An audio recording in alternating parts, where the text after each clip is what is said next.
જોઈ રહ્યા છો ગુજરાતની એક એવી ચેનલ કે જે તમારા શહેરના પળે પળના સમાચારો તમારા સુધી પહોંચાડે છે। સ્વાગત છે આપનું A1 અભિક્રાઇમ ન્યૂઝમાં। હું છું એન્કર અર્પિતા પટેલ।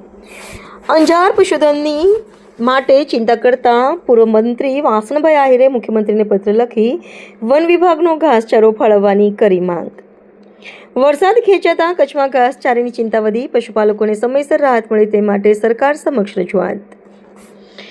કચ્છ જિલ્લામાં ચોમાસું ખેંચાતા પશુધન માટે ઘાસચારાની સમસ્યા ઊભી થવાની આશંકા વચ્ચે રાજ્યના પૂર્વ મંત્રી અને અગ્રણી નેતા વાસણભાઈ આહિરે મુખ્યમંત્રીને પત્ર લખી તાત્કાલિક હસ્તક્ષેપ કરવાની માંગ કરી છે। તેમણે રજૂઆતમાં જણાવ્યું છે કે જિલ્લામાં વરસાદ સમયસર ન પડતા પશુઓ માટે ઘાસચારાની અછત સર્જાવાની સ્થિતિ ઊભી થઈ છે, જે પશુપાલકો માટે ચિંતાજનક બાબત છે। વાસણભાઈ આહિરે જણાવ્યું છે કે કચ્છમાં માનવ વસ્તી કરતાં પશુધનની સંખ્યા વધુ હોવાથી પશુપાલન અહીંના અર્થતંત્ર અને ગ્રામ્ય જીવનનો મહત્વનો આધાર છે।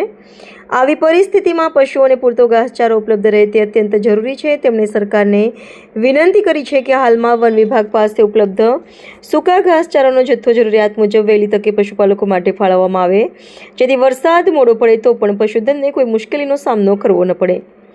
વાસણભાઈ આહિરે વિશ્વાસ વ્યક્ત કર્યો છે કે રાજ્ય સરકાર કચ્છના પશુપાલકોની ચિંતાને ગંભીરતાથી લઈ સમયસર યોગ્ય નિર્ણય કરશે અને પશુધનના સંરક્ષણ માટે જરૂરી સહાય ઉપલબ્ધ કરાવાશે। આ રજૂઆતને પશુપાલકોના હિતમાં લેવાયેલ સકારાત્મક અને સમયોચિત પહેલ તરીકે જોવામાં આવી રહી છે। રિપોર્ટર ભરત ઠાકોર, કચ્છ।